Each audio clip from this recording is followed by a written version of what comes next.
केंद्रीय नागरिक उड्डयन मंत्री ज्योतिरादित्य सिंधिया ने कहा है कि ग्वालियर के ऐतिहासिक किले पर स्थित सिंधिया स्कूल देश ही नहीं, विदेश में विख्यात है। यहां पढ़े हुए छात्र आज विश्व में भारत का नाम ऊंचा कर रहे हैं।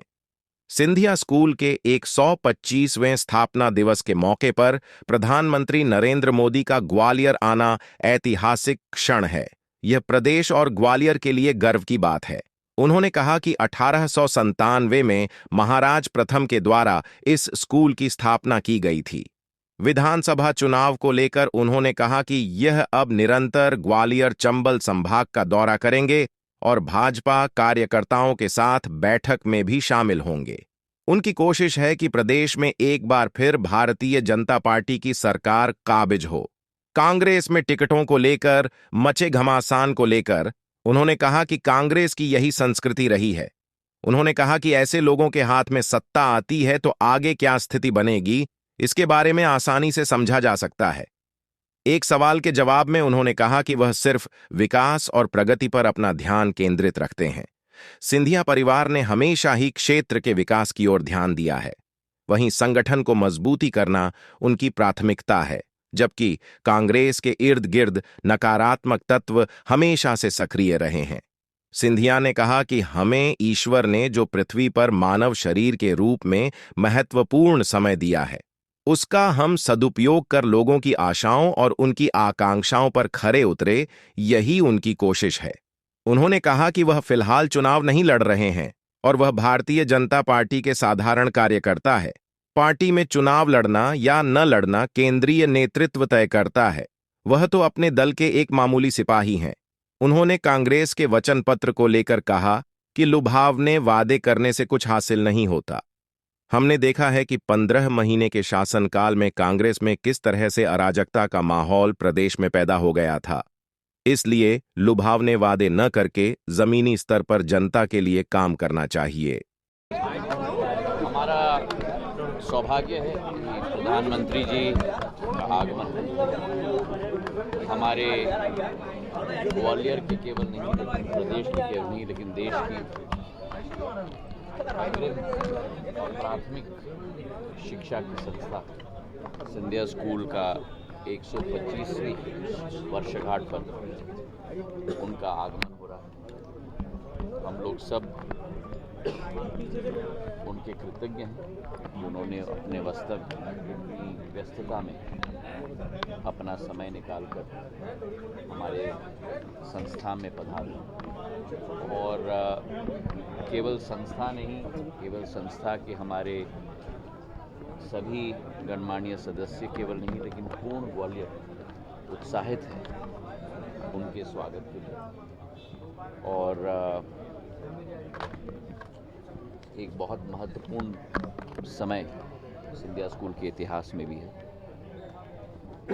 1897 में जो स्थापित शिक्षा की संस्था माधव महाराज प्रथम के द्वारा ग्वालियर स्टेट के लिए केवल नहीं, लेकिन देश के लिए की गई थी, आज वो एक बहुत महत्वपूर्ण स्तंभ के रूप में भारत की विकास और प्रगति में स्थापित हो चुका है। आज मेरा अलग अलग विधानसभाओं का हमारे पोलिंग के कार्यकर्ताओं के सम्मेलन का दौरा की शुरुआत हो रही है।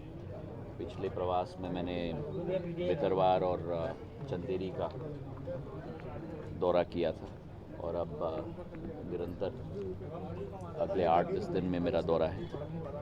अब मुझे पूरा विश्वास है, वो अब उनका काम है।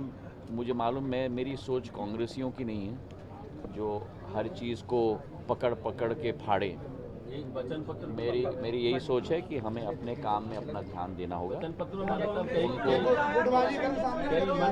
उनको अपना काम देखना है, हमको अपना काम देखना है। मेरी सोच सदैव सकारात्मक रही है। मेरी सोच सदैव जनता के विकास और प्रगति और संगठन को मजबूती प्रदान करने की रही है। अपने इर्द गिर्द नकारात्मक तत्व कांग्रेस पार्टी के सदैव रहे, लेकिन जो समय हमें दिया गया है इस पृथ्वी पर उस समय का सदुपयोग करके लोगों की आशाओं और आकांक्षाओं पर खड़े उतरना, मेरे पूर्वजों की तरह, मेरी आजी अम्मा की तरह, मेरे पूज्य पिताजी की तरह प्रधानमंत्री जी के पद चिन्हों और उनके दिखाए हुए रास्ते पर चल के हमें लोगों की सेवा, लोगों का विकास और लोगों की प्रगति, और यही आपने भी देखा है पिछले 20 वर्षों में, यही मेरी कोशिश रही।